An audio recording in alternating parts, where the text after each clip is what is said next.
Hey folks, welcome back to FreepCast. My name is Rob Murray. I'm your host. I'm here as always with managing editor Joe Spear. And Joe, are you on TikTok? I have an account. Now that it's not saying I'm on it. Well, if you were on it at all in the last week or so, you may have come across a TikTok guy who's been reviewing restaurants in Mankato, including Polly Eyes, Know the Bell, India Palace. Wow. This guy is a real reviewer or legit reviewer? He's, in fact, when he went to Know the Bell, someone recognized him. Really? And paid for his meal. Yeah. Really? Yeah. Wow. He had some things to say about our local favorite restaurants. Did he? Were they interesting? Were they complimentary? Were they not complimentary? Mostly complimentary, unless you're a fan of Zan's. I'll just say he was not impressed. I've never been a fan of that, but my wife is, so I don't know. I think a lot of folks who are from here love going to Zan's. Yeah. But if you get a chance, check out Tony Koo. Tony Koo. Is he out of the cities, or where is he out of? I think he is out of the, well, I guess I don't know where he's from. He made it to Mankato for one reason or another. He had been to Mankato at one time before. Oh, okay. And I guess some fans or followers were telling him he should come back to Mankato. Okay. And everybody said to go to Polly Eyes, and that went very well. So he did a thumbs up on Polly Eyes? He did, yeah.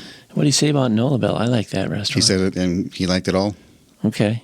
He especially liked the waffle bites, if you've ever had those over there. I've had a waffle, not the bites, but I've had a waffle over there. It all looked pretty good. Yeah, it is good. In fact, I'm going there Sunday for brunch.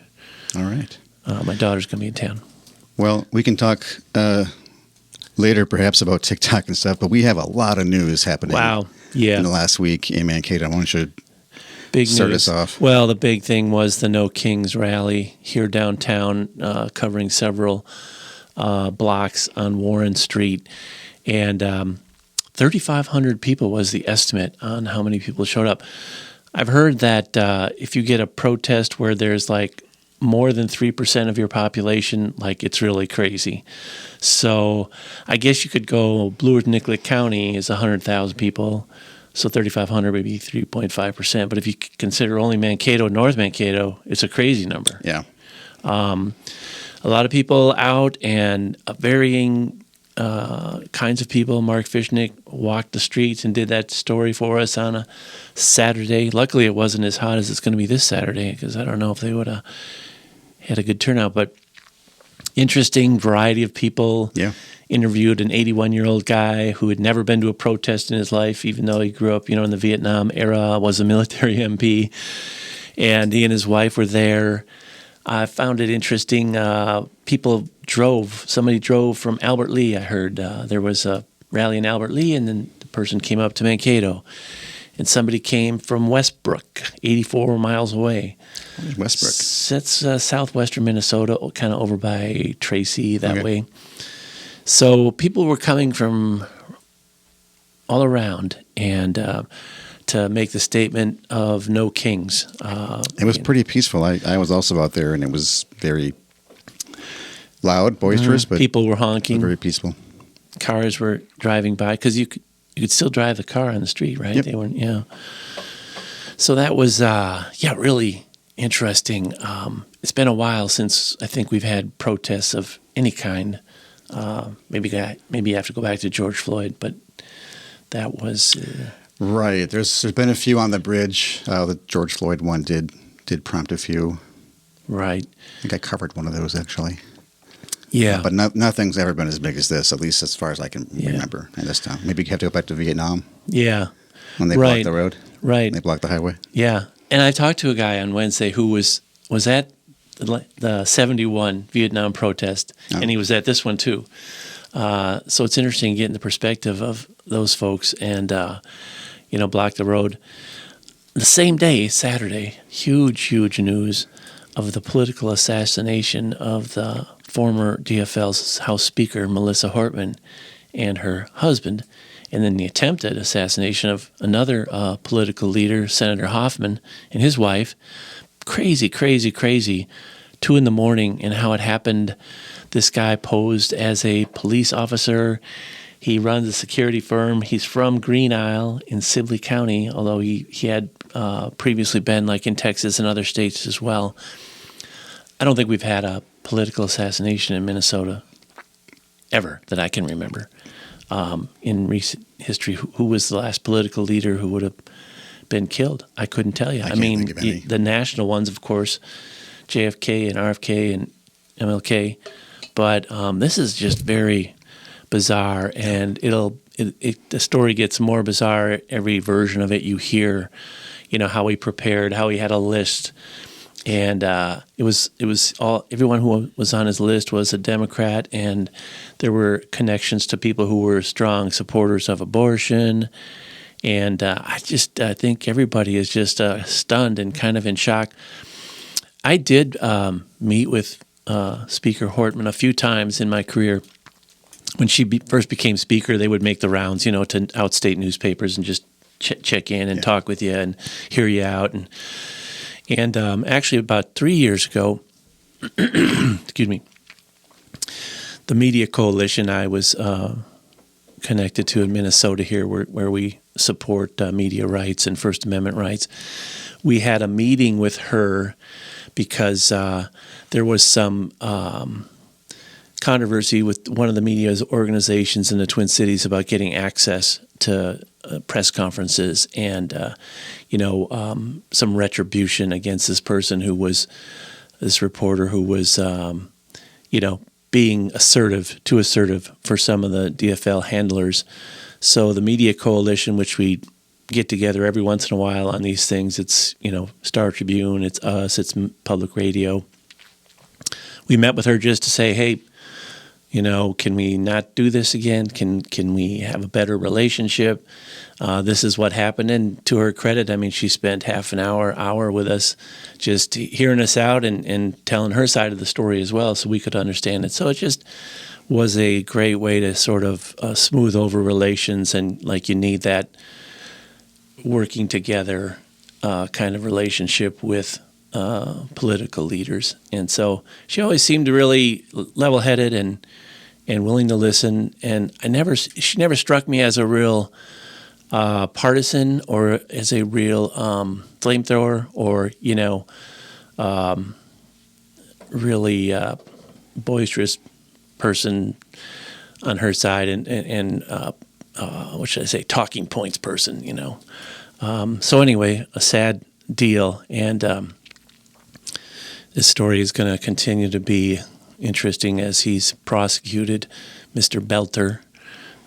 Did you see the number of years ago the footage of her taking to task a lot of the men who would leave the house, I remember chamber, that.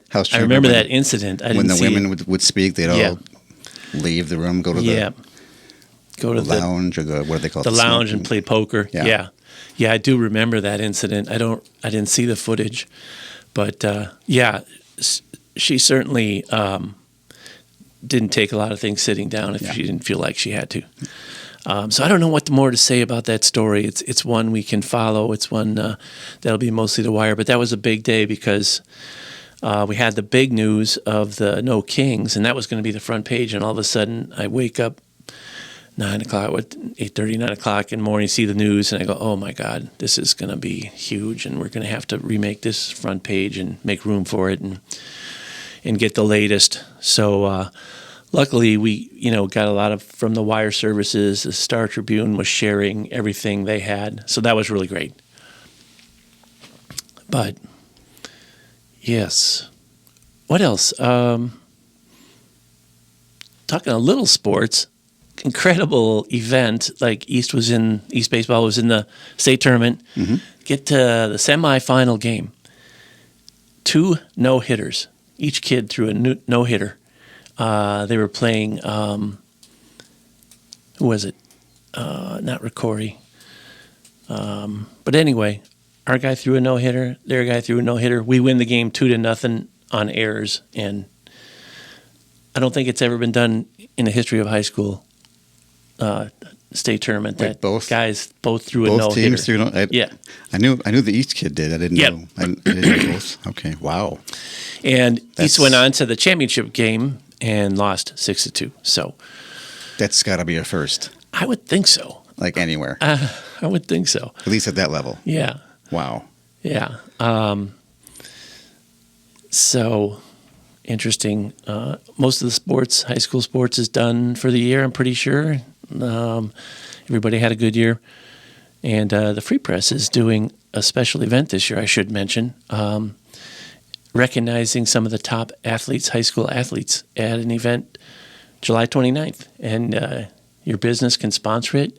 You can come to it. What kind of event? What are we doing? So we're announcing athletes of the year, and in different sports, in different categories, girls and boys. So we take all the ones we honored throughout the year every week as that athlete of the week. Yeah, okay. And then Kevin and some other people, discuss who should be in there and who's a finalist and that sort of thing. First time we've ever done this, so it's kind of a cool recognition for some of the high school athletes.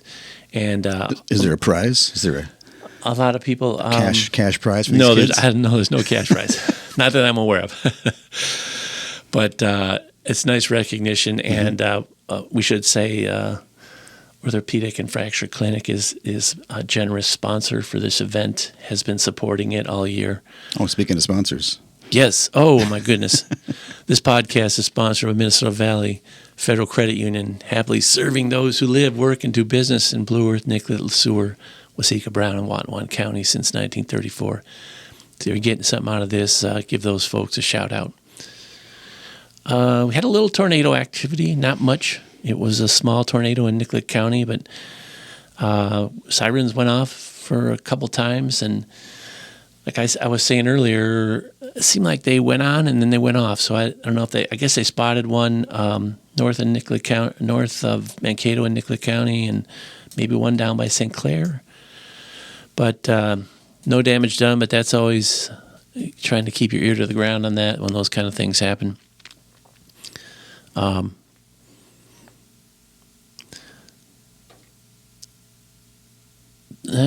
What else we got? There was another shooting. 24-year-old man wounded in a shooting on South Victory Drive. But that is kind of all we've heard about it so far. Nothing, there's no charges, nobody's caught. I don't know. I wonder if it's one of those things where the victim doesn't want to say anything. It's possible. It's one of those things. And then we should note a guy whose signature is on a lot of buildings around Mankato. Brian Paulson, architect, recently died. So there was a nice tribute article to him in the Free Press. He's been around for a long time and been really I was on the YMCA board with him, and he's just done a lot of things. He was a great volunteer. He was a leader in the community, and again, I think he was involved in the what's now the Federated building, what used to be the Verizon Wireless building, and did some municipal projects that are noteworthy. He was a fun guy to talk to, always very welcoming and warm, and willing to chat with just about anybody. My only time dealing with Mr. Paulson was when I called him Gary Paulson in an article. Okay. I have been reading the book Hatchet to my daughter. And that's by Gary Paulson. Oh. And so that's what I called him, and I think his wife wrote in and asked for a correction. And then a few months later, I did it again. Oh, nice. Nice. Okay. And what's coming up? The June 28th, the Mankato magazine Best Of comes out. It'll be in your paper on the 28th, I believe. That's a Saturday. Yep. Our big issue. It's a big, thick one, a best of the best. And I think we had more interest this year in people entering the contest. I'm told. So that's cool. We had more people voting? And more people voting as well, I think. More people advertising? Yeah, more people advertising. Well, that's good. That's fun. Yeah. So I do have the quote of the week here. Okay. Are you ready for that? So I was reading the article on the No Kings, and Mark interviewed a number of people, and he interviewed this family, husband and wife, brought their kids. Mom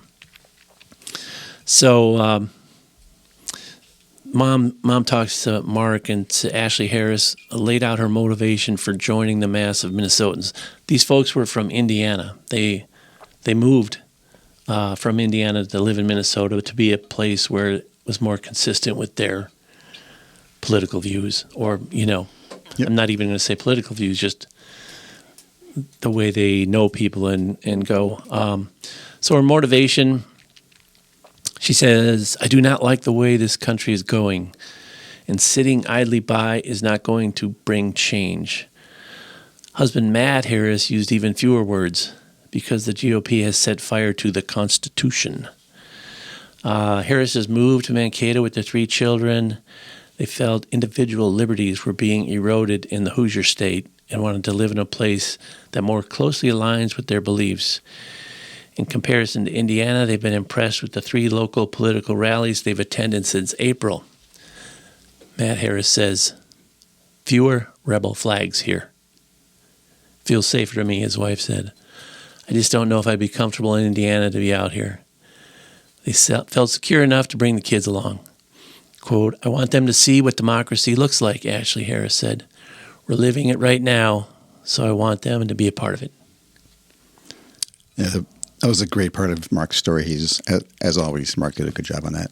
Yeah, absolutely. And that's what's cool about, being in this business, journalism. It's not about us. I always say it's not about people who do the writing. It's about people who talk to us. It's about the community. It's about other people having a voice and speaking out. And you get to know a community in a very efficient, easy way in the newspaper because somebody else went out and talked to people. Yeah. But that's about it. One more hit on the sponsor. Thanks, Minnesota Valley Federal Credit Union, happily serving people who work and do business. Blue Earth, Nicollet, LeSueur, Waseca, Brown, and Wantagh County since 1934. Thanks for listening. All right. See you next time, folks.